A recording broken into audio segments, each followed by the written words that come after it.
further ado, I want to invite our first speaker to the stage, Ipsita Bhattacharya, a MBA student and female Hindu priest pushing the gender norms of Hindu culture and beliefs.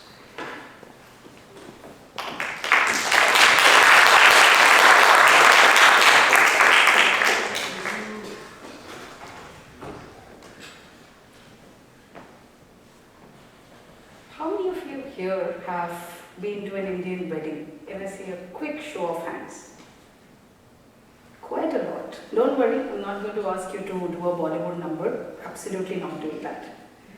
And how many of you remember seeing a female priestess?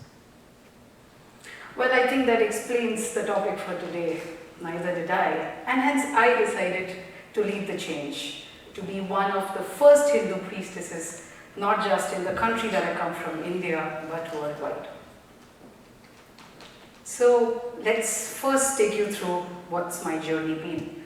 I did my bachelor's in computer engineering, and thereafter I worked in JP Morgan as a project manager, and currently I'm doing my MBA at this wonderful institute, the Santa Clara University. Before we get into how is it like, what were the challenges, how did I experience, let me first take you through what are the different roles and responsibilities of a priest essentially. In the Hindu culture, right from birth all the way to death, and trust me, there are ceremonies even after that, the priest plays a significant role. When a child is born, it's the priest who blesses the child for a good health and good life ahead. In India, we have a ceremony which is called the Annaprashan, which is the first time a child consumes rice. Yes, we are a community that loves our food, and we celebrate it right from the first moment when we actually consume it. That's when the priest comes in during an Annaprashan and blesses the child to have abundance of food. Marriage, one of the very important aspects in our lives, a big transition. That's when the priest comes in to bless the union of the two souls.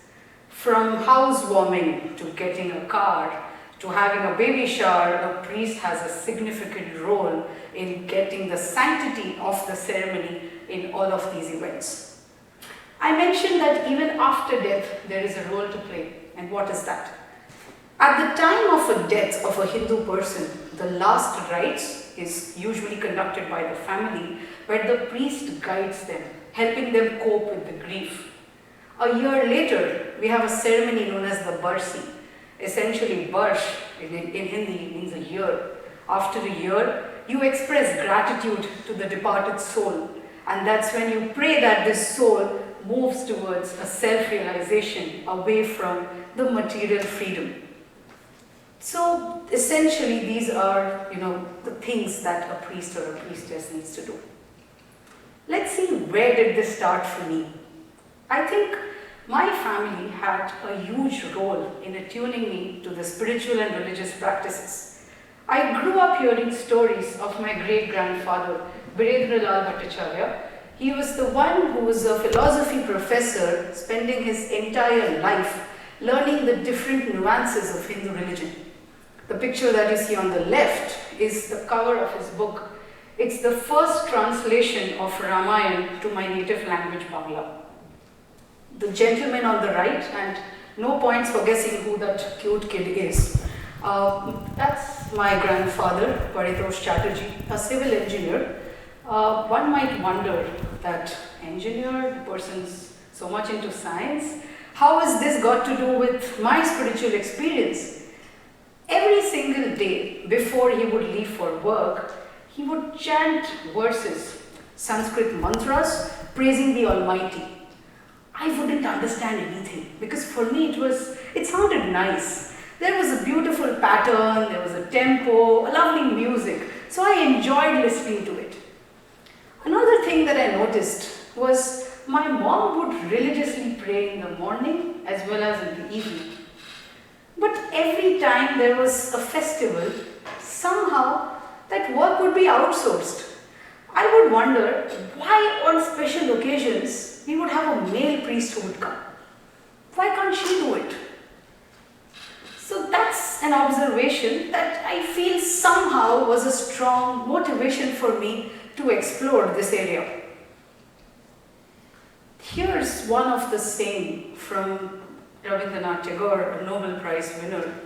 For we women are not only the deities of the household fire, but the flame of the soul itself. On that note, let's take a look at the journey that women have had in the past as per the Hinduism scriptures. So here's a small timeline which shows what each scripture said about women. Let's start with the Rig Veda. The Rig Veda says, and I quote, "O scholarly women, the way a river breaks away mightiest of hills and rocks, the scholarly woman destroys the myths and heights through her intellect alone. May we bow to women through our polite words and noble actions," clearly highlighting that women have been held in very high regard. Moving to Yajurveda. If you desire brilliance, approach the mother. With her blessing, be the scholar of all subjects. Do not aggrieve the mother. Enlighten yourself with pure blessings of the noble mother. Very much in line with the answer that yes, women had a very important role in the society. Manusmriti says that where women are honored, there the deities are pleased. But where they are not honored, no sacred rite yields rewards. God dwells where women are worshipped. Another demonstration of how the role of women in the society has consistently been at a very high level. And of course, the Atharva Veda. O women, utilize your Vedic intellects in all directions of your home. Notice the word Vedic intellect. Doesn't it talk about the acceptance of women as a priest? So then why don't we see it? Well, as you see here, what I'm presenting is not a slide from my MBA presentations. No, this is not an industry valuation, guys.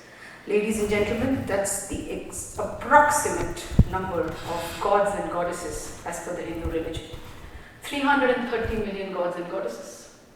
And you know the beauty here, they all have fantastic role demarcations. Especially the goddesses, they are very strategic. They have an area and they take care of that. Let me explain what I'm trying to express here. These are our 6, I can't say top, but 6 of our goddesses here. Start with Goddess Durga. You pray to her for power and strength. Goddess Kali, when you need a change, when you need to shake things up. Goddess Lakshmi, when we basically are desiring wealth, prosperity, anything for money. Goddess Radha, for love and devotion. Goddess Saraswati, for anything to do with arts and knowledge. And of course, Goddess Annapurna, for food and nourishment. Clearly you can see that they cover one of the most important areas that we have in our everyday life.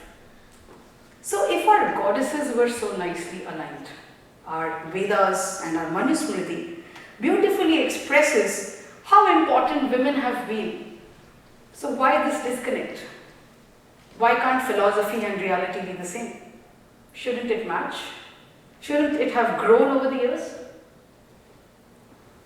If you look at the chart out here, as per one of the articles by the Washington Post, 83.4% women are a lot more religious than men.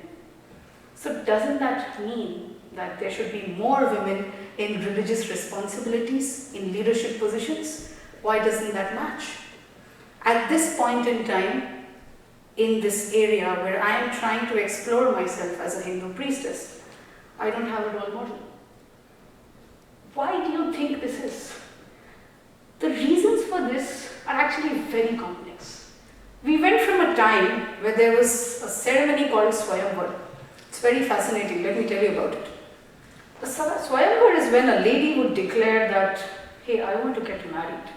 And hundreds of men would stand up in lines, come and demonstrate their skills. No guys, you don't have to start doing that. I'm giving an example here that this is where the position of women was. So how did we reach here? What happened? You might wonder, Is there some literature which bars women from being the priests? Let me go and get that book for you. Oh wait, there is none. That's right. There are no theological barriers, no script that says that you can't be this. Like I said, I am an engineer. As engineers, we love solving problems. It's a very complex problem, but what I can do is do my bit. So when I conduct ceremonies, what do I do differently? First, I try to explain why I do what I do. I strongly believe that there should not be any component of blind devotion. If I'm asking you, hey, can you put the flower in front of the deity? I'll explain why you're doing it. Can you offer these fruits? I'm going to give you the reason why. So it's essential that modern religion establishes itself in a way that we have answers for things that we do. The second thing is about the fact that in our society, even now, when a woman is on her periods, she's considered impure. How strange that something which is such a natural biological process is actually considered impure. It's really ironic. So in the practices that I do, I try to encourage people to break out from this taboo because it's clearly not healthy. It's really not helping us progress anywhere. Another observation that I had was, so we used to go to our friends' places who would probably have some ceremony, it could be anything. And we would notice that whoever had pets, the priests would make the pets, either they would be locked away in a room or, they had to be sent to a neighbor. Notice the picture that you see here. Do you see traces of an elephant? Quick show of hands. Yeah. The Sanskrit verse, Vakratunda Mahakaya, Surya Koti Samaprabha, Nirvighnam Kurume Deva, Sarvakaryeshu Sarvada. What does this mean? Before I start any of my actions or any of my work, I fold my hands and pray to the Lord who has an elephant head. Isn't this ironic? You are starting, and mind you, in India, every, and I'm highlighting this for the third time, every ritual starts with first worshipping the elephant god, Lord Ganesha. So these are certain areas where I feel that we really should be working on, and we really need to move past these in our everyday life. But what interests me is, why are we having this disparity? Male priest, female priestesses. What has this got to do with our gender identity? A very important quote that has really made a shift in my life is by one of the spiritual leaders, Paramahansa Yogananda, and that says, kindness is the light that dissolves all walls between souls, families, and nations. It's very interesting that in this concept, what we don't realize is each one of us has a masculine side and a feminine side, irrespective of our gender identity. So then why are we ceasing to recognize that? Let me take you through some of the material that we have from, we call it the Hindu's most holy book, the one it's like our Bible, I'm sure no points for guessing. I'm going to take you through what does the Bhagavad Gita say. So as per the Bhagavad Gita, there was never a concept of gender. It was about forms. You had masculine forms and you had feminine forms. And interestingly, the Bhagavad Gita says that each one of us has all of these 7 forms in certain magnitude. Let me take you through these. First is Kirti, an element of fame. Smriti, memory, something really important. Shri, prosperity. Medha, intelligence. Shama, patience. Vak, speech. Dhriti, which is firmness. So the idea for a book which was so many years old still had the concept of you don't need a gender identity. So that's how religion has progressed and how progressive it has been in the past. So you've seen that women were held in high regard. You've seen that what our scriptures have to say. You've also seen what the challenges are going on. So what's the point of this talk? What are we trying to get here? Well, the most important thing that I'm trying to give here to all of you is it's time to embrace the change. It's time to welcome it. And how do you think that's going to be possible? You see, I'm an engineer, so I'm going to try to break that down as well. The first thing is normalize the change. Embrace it. Accept it.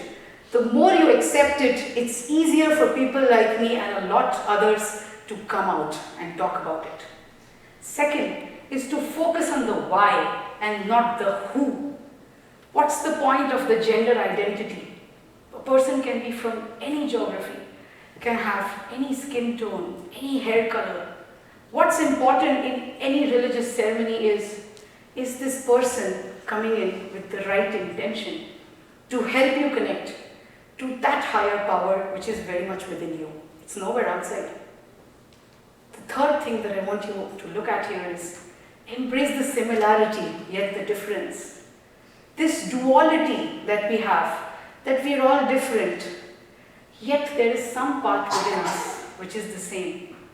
So the difference and the similarity, this duality, is the beauty of our diversity. And most important, take the plunge. When you take that small step, when you trust that person who's trying to make a change, you are creating small ripples. And these ripples will go a long way.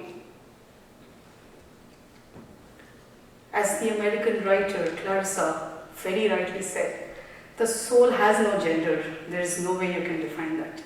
It's very important that each one of us here embraces this, understands that let's do what our heart truly calls for, and let's do it with utmost sincerity and encourage each other in getting there. In conclusion, I want to present this picture to all of you. This is truly a testament that these small wins, these small changes, it's happening. People are beginning to trust the change. That's a picture of me. I was doing a fire ritual back in India. If you notice, there are 7 women who are sitting there. And the lovely lady there in the white sari, that's my mom. This time, she was not behind the scenes. She was not just doing the preparations. She sat right there, sitting there, doing the worship with me. And I think that was a big step in my life that, hey, you know what? We women can do anything. There is nothing that a gender barrier or an identity or anything that can stop us.